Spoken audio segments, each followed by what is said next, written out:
¿Qué tal? Muy buenas tardes con todos. Bienvenidos. El presidente del Consejo Nacional Electoral respondió a las declaraciones del excomandante del Ejército sobre la pérdida de custodia del material electoral del pasado 19 de febrero. Liz, ¿cómo estás? Siempre es un gusto. Buenas tardes. El gusto es mío. ¿Qué tal, Giselle? Amigos, buenas tardes. Además, anunció que este miércoles se reunirá con la cúpula de las Fuerzas Armadas para conocer informes parciales y el cumplimiento del convenio. Aquí empezamos. Con una grave denuncia, el excomandante del Ejército, cesado por el presidente Correa este lunes, habló sobre el trabajo de las Fuerzas Armadas en las elecciones pasadas y lo que habría sido la pérdida de custodia del material electoral. La cadena de custodia fue algún momento dejada. ¿Para qué?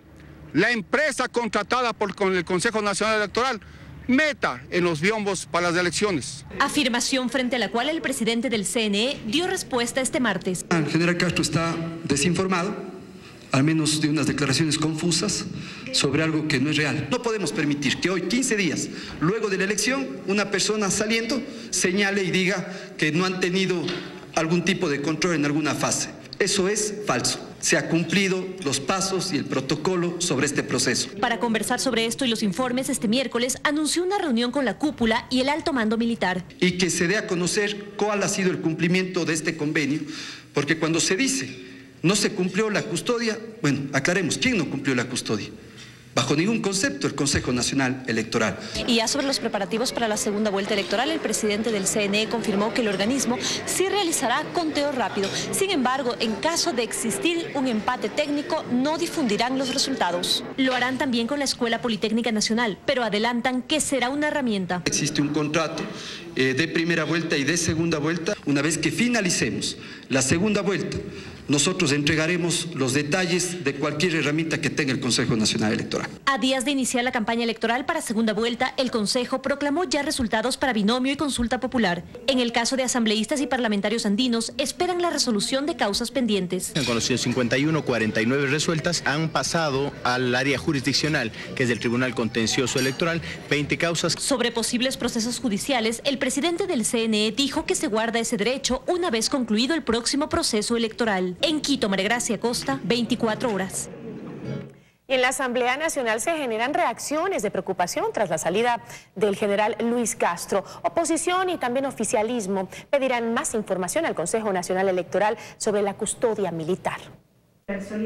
A la Asamblea le preocupan las declaraciones del general Luis Castro luego de que Correa lo cesó como comandante del Ejército. Oposición y oficialismo creen que no se debe tomar a la ligera los cuestionamientos que Castro hizo a la transparencia y a la custodia del proceso electoral del 19 de febrero. Sí nos preocupan las declaraciones con relación al tema de la custodia. Hay dudas fenomenalmente grandes. Para dos generales en servicio pasivo, el asambleísta René Yandún y el ex candidato a la presidencia Paco Moncayo, es inaudito cómo el presidente Correa ha ejecutado los cambios constantes en la cúpula militar. Eso es una burla y respeto a las Fuerzas Armadas. Se nombra a un comandante para inmediatamente nombrar otro. Es una burla, un maltrato. Además, se refirieron al rol que las Fuerzas Armadas cumplen durante las elecciones, en el que jamás se debe descuidar el material electoral, como lo denunció Castro este lunes. Por eso es cadena de custodia, porque si se rompe esa cadena, ¿qué se puede hacer en ese momento que no estuvo vigilado el material? Y no debía por ningún motivo manipular el sistema del proceso electoral. Oposición y oficialismo no descartan pedir más información al Consejo Electoral sobre la custodia del proceso. Tanto el Consejo Nacional Electoral explique la línea de custodia de las urnas, donde está depositada la voluntad popular, y que también las Fuerzas Armadas hagan lo propio. Porque no queremos que nos regalen ni un voto, pero que no nos roben ni un solo voto a los ciudadanos. La salida de Castro genera así reacciones en medio de la preocupación porque se respete la voluntad popular de cara a la segunda vuelta. Ana María Cañizares, 24 horas. Guillermo Lasso llama a una vigilia permanente a los ecuatorianos y a los soldados de Fuerzas Armadas para evitar un fraude electoral. Lo dijo tras calificar de graves las declaraciones del excomandante del Ejército. El candidato de oposición reaccionó de inmediato a la denuncia del excomandante general del Ejército, Luis Castro, quien reveló que en algún momento del proceso electoral se rompió la cadena de custodia por parte de Fuerzas Armadas. Las declaraciones del general Castro nos deben de convocar a una vigilia permanente que debe de llevarnos a las 5 de la tarde del 2 de abril a rodear todas las oficinas del Consejo Nacional Electoral en todo el Ecuador para evitar el fraude. Calificó de grave la denuncia del general, advirtió que hará una denuncia internacional sobre el tema y comprometió a los soldados de Fuerzas Armadas a trabajar por la democracia y la voluntad popular. Que ustedes, como oficiales de honor, se deben al pueblo ecuatoriano y no a un partido político en el Ecuador, como se pretende hacerlo para llevarnos al modelo de Venezuela. Y pasó a temas de campaña. Dijo que no subirá el precio del gas y que eliminará el impuesto a las cocinas a gas que se importan. Y también se dio tiempo para criticar las ofertas de campaña de Lenín Moreno. Y yo le digo al pueblo ecuatoriano, si durante 10 años no te dieron casas gratis, si durante 10 años achicaron la lista de los beneficiarios del bono de desarrollo humano, ¿tú crees que te van a cumplir en los próximos años, cuando ya pasó la bonanza petrolera? Lo que pretenden es engañarte. Terminó diciendo que nunca evadirá un debate y llamó a su oponente político del oficialismo a confrontar ideas. En Quito, Freddy Paredes, 24 horas. El presidente Rafael Correa cumple agenda en Guayaquil que incluye recorridos por algunas obras. Joana Ramos informa. Empezó temprano su recorrido y el primer punto en visitar fue el Colegio Técnico Fiscal Febres Cordero en el sector de las Malvinas. Luego de realizar el recorrido y verificar los avances en la obra, durante su discurso aprovechó para cuestionar las ofertas de campaña del candidato de la oposición. Escuchemos. En lugar de proponerle bajarse sus impuestos, porque eso es lo que están proponiendo, no el impuesto para los pobres, sus impuestos, el impuesto a la salida de divisas. Se quieren rebajar 3.700 millones en impuestos ellos. En lugar de proponer eso, propongan incremento con esos 3.700 millones, incremento de sueldo a nuestros maestros, compañeros. Visitó de sorpresa el Hospital Abel Gilbert de Guayaquil, recorrió el Parque Lineal del Estero Las Ranas y verificó los avances en la construcción de la Unidad Educativa del Milenio Las Acacias. Según su agenda, a las 6 de la tarde mantendrá su habitual conversatorio con los medios del puerto principal.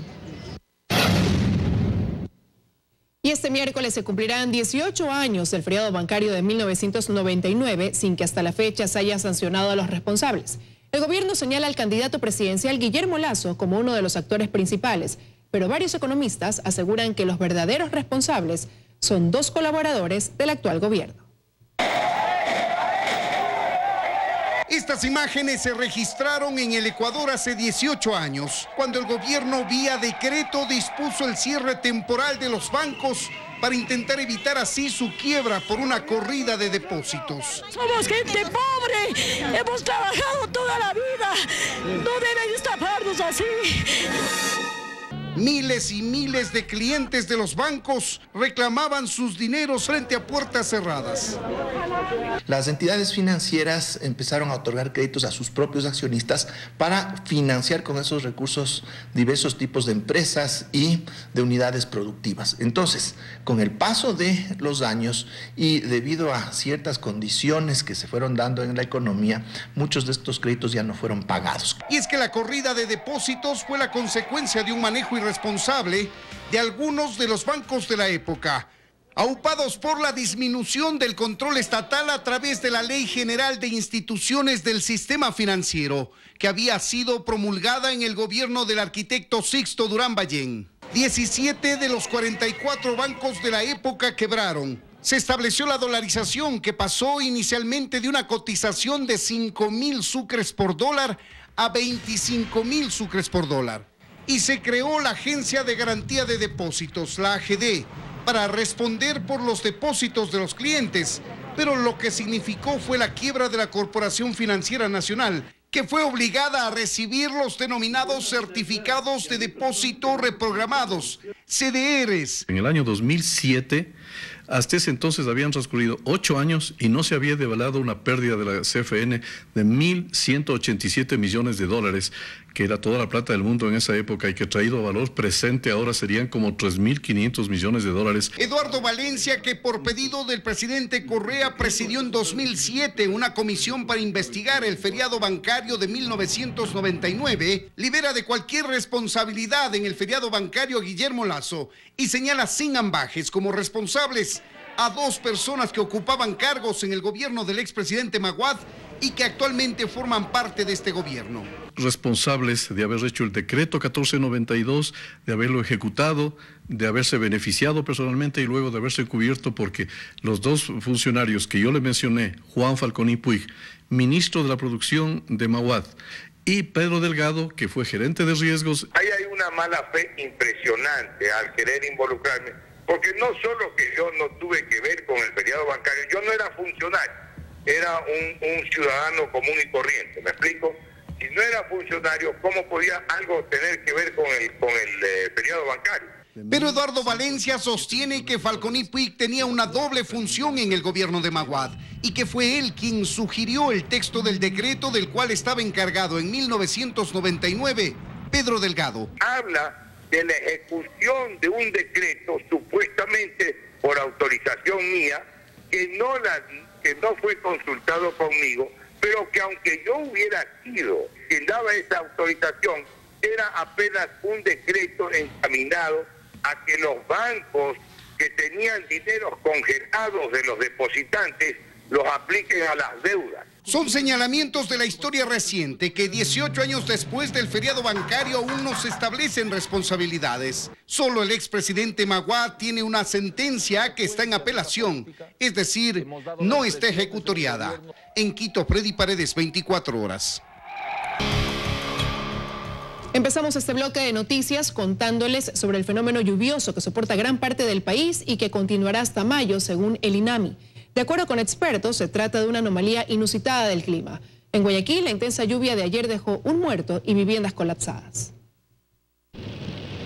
Fue la 5ª gran lluvia que se ha presentado en este temporal invernal en Guayaquil. Su singularidad es que fue de 18 horas seguidas en algunos sectores. La precipitación se dio además cuando acababa el fenómeno de la marea alta. Fue por eso que por algunas horas se inundaron extensos lugares de la ciudad. La problemática más grave se dio en la vía Daule. El agua casi llega al ras de los techos de los vehículos. 2 de ellos no pudieron con la marea. Según la autoridad de tránsito, aquí se taparon intencionalmente las alcantarillas. Un grupo de jóvenes comenzaron a tapar alcantarillas que estaban comenzando a cobrar dinero a las personas que se quedaban en el lugar. En la Juan Tancamarengo, a la altura del Colegio Americano, lo mismo. El agua convirtió en una gran poza el sector, como también lo hizo en Florida Norte. En ese último lugar, la basura que se vio flotando dejó entrever que se trataba de un punto taponado en sus desfogues. En la entrada de la 8 también hubo caos. Febrero y marzo nos va a ahogar. En el centro de Guayaquil, Piedrahíta y Esmeraldas parecía un río. Era hora pico y en consecuencia todo se dificultó. Harto tráfico, ya tengo más de 1 hora aquí. ¿Ya de cuántas horas tengo del puente para acá? En las Orquídeas, el canal de desfogue que se construyó en el lugar para evitar anegamientos cada vez que hay lluvias como estas, casi se desborda. En la Tarazana, en Los Ceibos y en Gurdesa.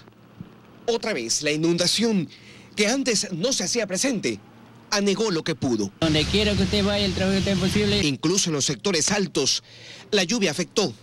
Una vivienda del Cerro del Carmen se vino abajo y el estruendo hizo dar un paro cardíaco a un morador. Es mi cuñado, debido a la impresión de que abren la puerta para ver, y él se impresionó. Que minutos más tarde murió en el hospital.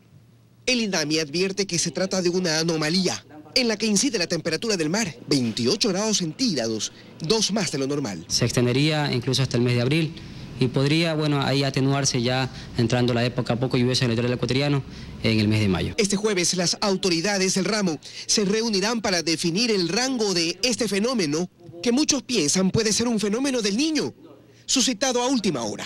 Luis Antonio Ruiz, 24 horas. El puerto de Anconcito, en la provincia de Santa Elena, también sufre los estragos de las intensas lluvias. Esta madrugada, un deslizamiento de tierra colapsó la principal vía de acceso. Según las autoridades, un tramo de la vía de unos 200 metros presenta grandes fisuras, además de registrarse un deslizamiento de la calzada de otros 50 metros que mantienen a un extenso sector de la población completamente incomunicada. Por precaución, la policía acordonó el sector mientras se espera la ayuda estatal. Más de 2.000 hectáreas de cultivos han sufrido afectaciones en la provincia de Los Ríos, producto de este fuerte invierno. Solo en el Cantón Montalvo, los agricultores reportan pérdidas de más de 150 cuadras de arroz. En esto que ahora parece una laguna, hasta hace 2 días habían sembríos de arroz que con las lluvias y el desbordamiento de los ríos que bordean al recinto La Rosaría del Cantón Montalvo, se perdió. De un día a otro creció, 2 o 3 lluvias y esto se fue a... A Gerardo lo encontramos trabajando en la única cuadra de arroz que le quedó, pues cuenta que fueron 10 las que el invierno se le llevó. Ha perdido más de la mitad cada agricultor. Aquí al frente hay perdido más de 10 hectáreas, por acá hay 10, por allá. Hasta el momento, solo en el Cantón Montalvo de la provincia de Los Ríos se han perdido 155 hectáreas de arroz, producto del desbordamiento de los ríos. El río desbordó ya 2 veces. Y esta vez 3 veces. El sector 24 de mayo es uno de los más afectados, dice don Wilson, quien tenía previsto cosechar en mayo y ahora se quedó endeudado. Más o menos a 400 por cuadra. En el Sauce, otro punto crítico, los agricultores aseguran haber perdido la esperanza de poder trabajar durante el primer semestre de este año, pues las lluvias no paran y el agua del río, por lo que queda de sus cultivos, sube y baja. Pues tenemos que esperar nuevamente que se normalice el tiempo de mayo en adelante, que se lleve junio para sembrar soya o maíz. En total, en la provincia de Los Ríos son 2.175 las hectáreas de cultivos afectadas de manera parcial por el fuerte temporal, en su mayoría de arroz, pero también de maíz y cacao. Y por eso piden al organismo rector gubernamental una ayuda más sustancial. Con el Magano dan unos 15, sobre eso una ayuda, pero no es mucho que no favorece. Desde Montalvo, provincia de Los Ríos, con imágenes de Billy Bastidas, Luisa María Heredia, 24 horas.